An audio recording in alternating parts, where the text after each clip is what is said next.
Hello, you're on the channel Infidelity and Revenge. If you haven't subscribed yet, you can do it right now. Enjoy watching. It's funny how people can underestimate the consequences of their actions. My name is Jack Barton.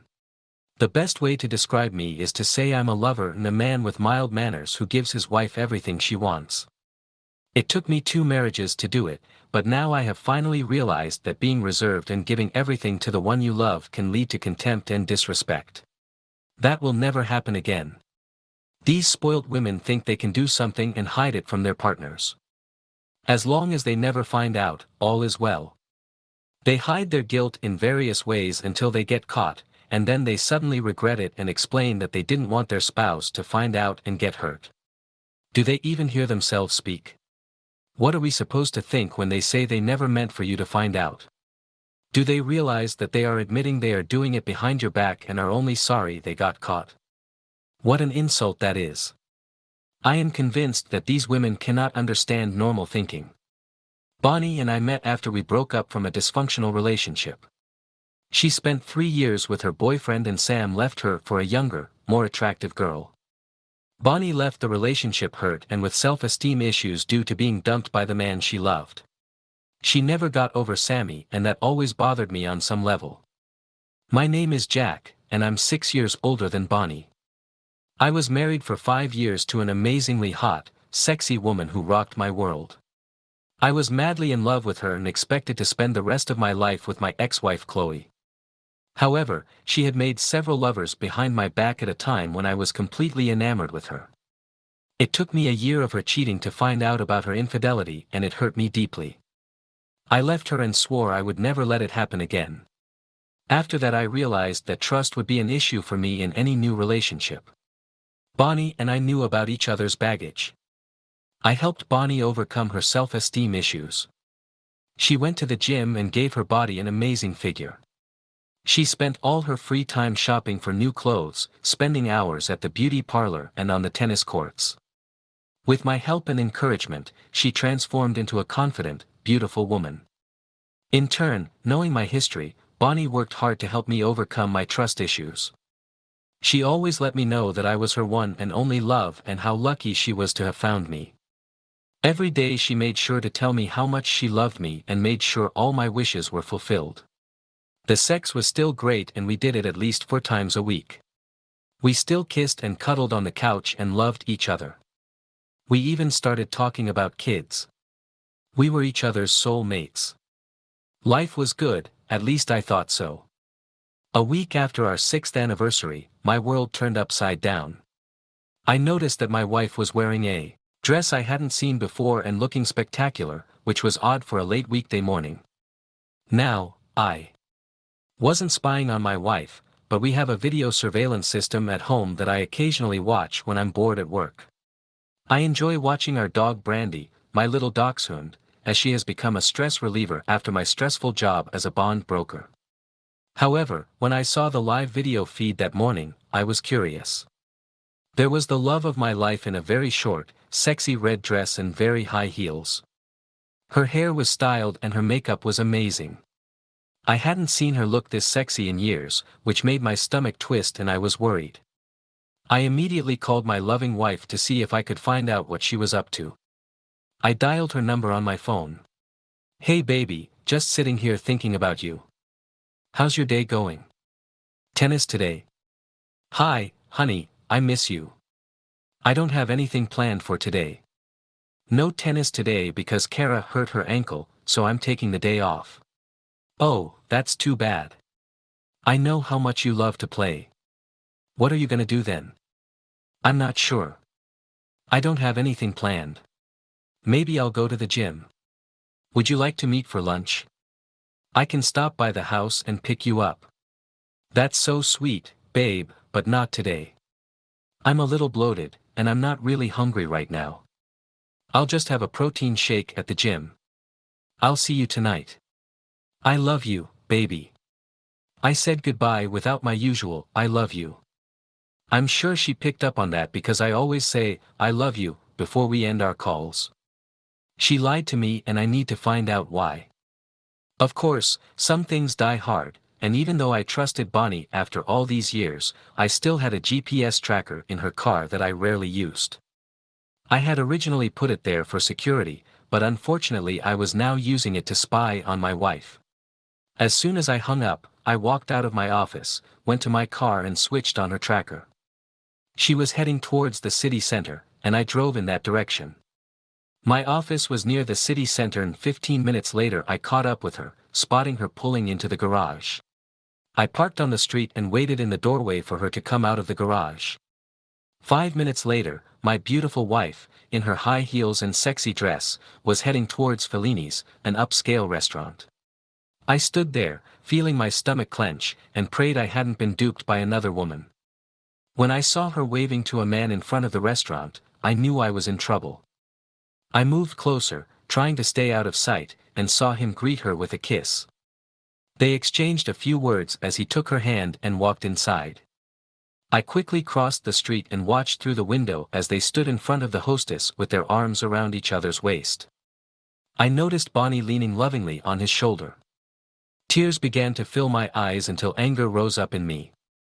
I wiped my eyes, pulled out my phone and started taking some pictures through the window. As I started snapping them, I saw him turn to Bonnie and kiss her passionately. I took some pictures just as she was responding to him with a reciprocal kiss. My heart broke when she put her arms around his neck and pulled him even deeper. At that moment, I turned on the video camera and captured their loving kiss. The combination of pain in my heart and rage in my head led me down a dark path. Before I could decide what to do, the hostess led them to their table. My blood boiled when I recognized the man, and it was Sam Rohan, her ex-boyfriend. The guy who dumped her and ruined her life, and now she was back in his arms. She knew how I felt about him and that I had made it clear to her that she should never speak to him again. She clearly did not agree with my wishes. My anger took over when I realized that in just the last hour she had lied to me, dressed sexily to meet her ex, kissed him passionately and was spending all day with him. That level of disrespect and humiliation was unacceptable and it was something I could no longer live with. The promise I made to myself after my last marriage prevented me from being patient and accepting that level of disrespect. It was over and all that was left was to hear more lies and excuses from my soon-to-be ex-wife. Still full of anger, I drove back to the office and finished the day at my desk, trying to figure out how this could have happened again. After feeling sorry for myself for the next 5 hours, I headed home, already knowing my next move. I wondered if Bonnie would tell me the truth about her day or continue to deceive me, as it would make my last step easier. With a lot of effort, I was able to suppress my anger and drove home to face the dissolution of my marriage. As I turned into the driveway of my house, I felt myself crying over the loss of the woman I loved and respected. Bonnie was setting the table with a delicious dinner, dressed in a cute outfit and acting very affectionate towards me when I entered the kitchen. She gave me a big kiss and told me how much she missed me. Typical cheating wife bullshit, I thought. The bitch was trying to ease her guilt and make it up to me by showing more love than she had in the last 6 months.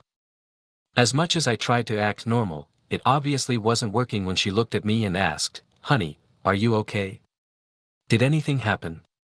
I poured myself a tall glass of Mr. Daniels, tried to smile and relax and said, "I'm fine, it's just been a busy day. Let me get changed and cleaned up for dinner, and I'll be down shortly." In the bedroom, I changed and sat on the bed, finishing my drink and letting the elixir wash over my body. Once I had calmed down, I went down to the kitchen and saw my beautiful wife, smiling and happy, with dinner on the table. She was in a great mood, clearly happy with the day she had spent with her boyfriend. As we sat there together, I struck up a conversation. "This is a wonderful dinner, Bonnie. And you dressed so beautifully for me today, thank you. I love you, honey, and I love cooking for you," she said with a satisfied smile. We sat in awkward silence for a few minutes while we ate. I noticed Bonnie looking at me, wondering what was bothering me. Did she feel guilty? Would she tell me the truth about today? I'll find out in the next few minutes. "So, tell me about your day and what you did for lunch," I said with no threat in my voice. "Well, after you called, I went to the gym for a few hours, ate a protein bar, and then came home to make you dinner." Pretty boring day, she offered as an answer. She saw my face and noticed that my eyes filled with tears and quickly lowered her gaze to her plate. In a quiet voice I said, "So, Bonnie, how do we do this? Do we just meet with the lawyers or do you want to see a counselor first?" "What are you talking about, honey?" "Divorce, of course," I replied. "Stop being stupid. What are you talking about?" "I'm talking about the end of our marriage, divorce, separation, figuring out how we can do this and still be friends." "I don't understand. Why do you want a divorce?" "Really? I'll give you a few minutes to think about your question before I answer." Suddenly she became nervous, her hands nervously rubbing the glass, and she no longer looked me in the eye. She was silent for a few minutes. "Were you following me tonight?" "No," I lied, knowing it didn't really matter, but for some reason I didn't want her to know. "Why are you asking me if I followed you? Is there anything I need to know?" I could tell she was still confused and didn't know what to say. Like all cheaters, they deny it. As expected, she said nothing was going on and she didn't understand anything. "Why are you asking me about the divorce?" With a sad expression on my face, I looked into her eyes for a long time, hoping she would open up and tell me the truth. After a long silence, I said, "Well, let me show you what's bothering me, Bonnie." I opened my phone and showed her one picture of her and Sammy kissing when they met outside the restaurant. That picture could be explained as a friendly kiss as a greeting. I didn't want to show her the other pictures until I heard more of her lies. Her jaw dropped and I saw tears come to her eyes. She'd made excuses, of course. "Honey, I can explain. It was just a hello kiss. Nothing happened." "Where did you get that picture?" "So, how's Sammy doing these days, baby?" "I'll tell you how I got this picture. I was crossing the street coming out of a software shop when I thought I spotted you walking hand in hand into a restaurant. I crossed the street and walked over to the window to see you standing there with him putting one arm around you. My first thought was that it wasn't you, but of course I was wrong, it was you. My second thought was, why is she wearing that sexy dress and high heels? She never dresses like that for me anymore. Then I noticed you were with Sammy and everything fell into place immediately. I started taking some pictures just as you leaned over and kissed him, and that's how I got this picture." In the next picture I showed her, she had her arms around his neck and her short dress was scooting up to her arse, which was on display. "You really looked sexy in that dress, and your hair and makeup looked spectacular. Were you on your way to a modeling shoot or were you applying for a job as a prostitute? Tell me, why did you dress like that for him? I can't remember the last time you wore something so sexy for me." She put her head in her hands and cried, and I stared at her intently, waiting for an answer. When she remained silent, I continued.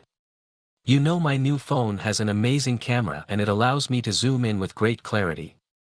Look, let me show you," I said, moving closer to her left arm, which was wrapped around Sam's neck. I zoomed in on her ring finger, which now had no wedding rings on it, and brought the image up to her face. "No wedding rings today? Funny, I don't remember you ever taking them off in all the time we've been together. Today must have been a really special day. Now do you see why I'm talking about divorce, honey? You lied to me this morning about your day. You took off your wedding rings. You dressed like a whore to meet your old lover. And lied to me again about your day a few minutes ago.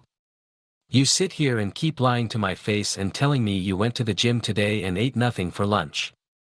You put on your sexiest outfit for your ex-lover and spent the day with him while I work on making our lives better.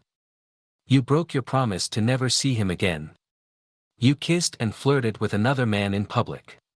You treated me like a fool and just lied to me. I don't know if you fucked him tonight or whatever, but it really doesn't matter. Whatever you say, in my mind it will be a lie. But what you did showed me that you don't keep your promises, and you will lie to me to cover things up. You tried your best to look good for your ex-lover. You were intimate with him, and gave up on your marriage by taking off your rings, and then you lied to me over and over again. Seems to me that's a good reason for divorce, and you know it." Bonnie was shaken to the core. She had just realized that she hadn't really thought this through. And the way Jack was talking it all out made her feel like a cheating wife. Up until this point, she just considered it a little teasing and flirting. Nothing serious. For the first time since Sammy had approached her, she realized that this had escalated into an emotional relationship and could easily be seen as cheating on her husband. Albeit not physical, but certainly emotional. She was still crying and knew that if this had been her husband's affair, she would have behaved exactly the same way. What have I done? She said to herself. Her heart ached and she felt nauseous in her stomach because of the pain she was causing her husband. She had to get through to Jack and save this marriage. Jack, you have to believe me. Nothing happened. We went our separate ways after dinner. But you have to believe me. Nothing happened, it was just lunch, she said, sobbing and looking for a way out. I realize now what it looks like, and if things had been different, I'd feel the same way you do now, and I'm so sorry. Can you please try to forgive my stupidity? It's beyond stupid since you did this to your ex-lover. The one man you promised to avoid. Can you explain why you dressed like that for him without your wedding rings? Can you explain why you held hands and kissed him? Can you explain why you kept lying to my face? Tell me, darling, does it mean nothing to you? And yes, if it were the other way round, I'm sure you'd feel very differently. Jack, I know this looks bad, but I took my rings off while I was painting my nails. I forgot them when I realized I was late. It sounds lame and I can't apologize for it, but I can only promise you that I wasn't trying to hide them. He knows we're married. He knows you're married, but he still wants to see you and kiss you passionately in public, and you agreed to everything. That's a lame excuse. Dating your ex-lover behind my back and lying about it is a deal breaker in my opinion. A little annoyed, she said, I'm not sure what to say, other than it was just lunch with a friend and I just wanted to look nice. Well, it doesn't matter. You lied to me and you met with him. What, do you think I'm a complete idiot? I know this meeting should have been planned ahead of time, and you kept it from me without even bothering to mention it. And when I saw the two of you kissing like that, I knew you wanted more than I could give you. Jack, honey, we can't get divorced over something like this. Nothing happened. He was in town and he asked me to lunch. I know I shouldn't have gone, and I know how jealous you are, but we had a long relationship. I figured one lunch after not seeing him for so many years wouldn't be a big deal. I guess I dressed special to show him what he was missing when he left me. I kind of wanted to tell him right to his face about what he lost and how happy I was. It still hurts when I remember how he left me back then, and I wanted a little revenge. Yes, I kissed him, but it wasn't a romantic kiss, but more like two friends just meeting or saying goodbye. You have to believe me. I don't want anything to do with him. Please, baby, let's get this over with. I'll do whatever you want. Really? Doesn't that mean anything? Will you do whatever I want you to do? Hearing that she had a chance to save the marriage, she smiled, wanting to hear what she had to do, and said, yes, of course. I'll do whatever you want me to do, baby. Okay, Bonnie, I'll give you one chance, and one chance only. I just have one request. Let me see your mobile phone. Why? She looked at me with a puzzled expression. Well, Bonnie, if it doesn't mean anything, then give me your phone. I want to see if there are any text messages for it and what you two have been saying to each other. No. You don't have to see it, she said, looking down at the floor. She knew that if I read the messages, it would hurt me and reveal a lot of things she didn't want me to see. That's exactly what I thought. So, let's go back to my original question. How do we want to do this? She started crying and asking me to forgive her and that she would never do it again. This brought back heartbreaking memories of my first marriage. I couldn't believe I was reliving that nightmare again. This time I wasn't going to believe all the lies and let things continue. Wait, please, wait, Jack. If I give you the phone, will you promise to give me another chance? You have to know that I love you and I've never cheated on you before. I may have gotten caught up in a stupid online relationship and yes, with my ex-lover, but I was stupid and acting like a teenage girl. The flirting and compliments were nice and it all rubbed off on my ego. I know how childish that sounds. If I give you the phone, you have to promise me you'll give me another chance. I can't do that, Bonnie. But I promise you, if you don't give me the phone, we're 100% done. My next action will be to call the lawyer I've already spoken to, and I'll have him draw up the divorce papers this week. She knew there was no other choice, and she knew exactly what I would be reading, their romantic texts from the past 2 months. All she could hope for now was that I realized it was a stupid emotional mistake and she still belonged to me completely. She still believed that because the sex hadn't happened, would understand and forgive her. In her mind, she needed to let me know that she had never had physical sex with him or anyone else. When Jack opened the text messaging app, he saw Bonnie sitting with her arms wrapped around her head, crying and saying quietly, "I'm sorry, I'm sorry. Please forgive me for being stupid and an idiot. I love you, Jack, and there's no one else." The text messages said something completely different. The ones that really hit him hard were from Bonnie to Sam. "I still love you," was the first phrase that cut like a knife.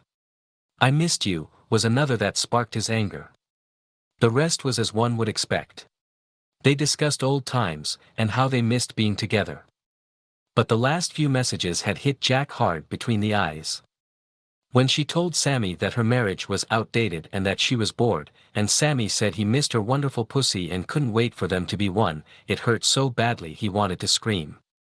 But her response made him nauseous when he saw a picture of her shaved pussy with the comment, "My little pussy can't wait," which caused Jack to slam the phone shut in disgust and toss it on the table.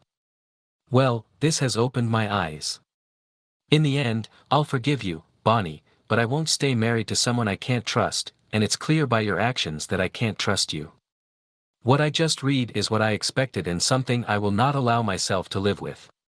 Maybe your boyfriend can make your life more exciting, and maybe he'll take you back now that he knows what he's been missing. Bonnie, I will miss you, but I will find a woman who wants to be exclusive to me and won't disrespect me with lies and secrets. Jack, what do I have to do to prove my love to you and make you change your mind? Nothing. When I saw you walking hand in hand with him, standing there and him hugging you and kissing you, my heart broke. Now, knowing that you send pictures of your pussy and tell him you still love him and then tell him you're sick of our marriage, it was more than any normal man could take. It's sad, but I feel like all our time together was wasted and I was nothing but a fool.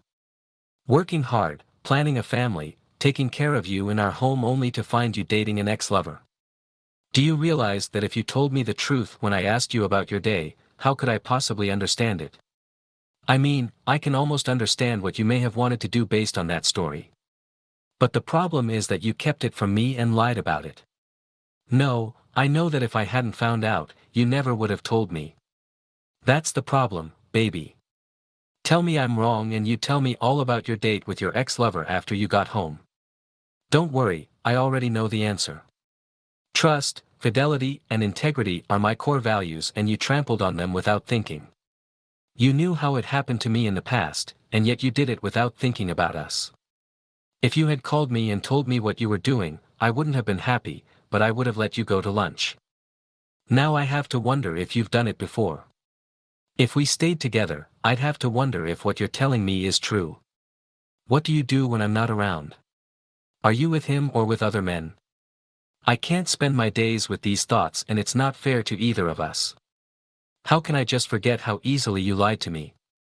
Yes, kissing him and looking sexy for him is disturbing. Not wearing wedding rings is harmful, but lying and conniving is unacceptable. What I do know is that I won't live like this again. Jack, you're right, and I made a stupid mistake. I lied because I knew you'd be mad, but I had to do it. Even if it was a mistake, I needed a way to calm down. I thought one lunch and I'd get my revenge, no harm, no foul. But now I see what I've done, and I'm really sorry for it. I would never do anything to hurt you. I promise. Can we work on that? I want to be transparent and open like you. My problem is that I never want to hurt anyone and will avoid it if possible. Now I see where not being honest is actually worse. Well, integrity and transparency are the only things that could have saved this marriage. But you weren't transparent and honest until you were forced into submission. The fact that you wouldn't let me read your text messages until you realized you had no other choice decided your fate. Tears rolled down her face as she sat there, knowing how these messages exposed her disintegrity and lack of trust. She knew I wouldn't accept it and eventually realized that her emotional relationship with another man was just as destructive as if she had taken him to bed. She told herself she would never make a mistake like that again. Sadly, our happy marriage came to an end. We signed the papers and were officially divorced 3 months later. We sold the house, split our money and parted as friends. No reconciliation, no revenge or hatred. All that was left were the smoldering ashes of a once happy marriage destroyed by deceit, lies and loss of trust. I continued to date, but after getting burned twice, marriage was not in my future. Bonnie and Sammy slept together, and 2 months later Bonnie got pregnant. Sammy dumped Bonnie as soon as he heard about the pregnancy and told her to take care of it herself because he wasn't ready for children. The next morning Sammy was gone, leaving Bonnie alone with her problems. I heard from her sister that she had become just a shell of her old self. Her self-esteem was once again damaged. Bonnie remained in a constant state of depression when she lost her baby after a violent fall down a long flight of stairs in her flat. Her life had gone from paradise to sheer hell, all because of her vanity and selfishness. She just couldn't forgive herself for ruining our happy marriage and losing my love and respect. Trust, fidelity, integrity. You screw up one, you lose all three. Thanks for watching. And don't forget to rate the video and leave your comment.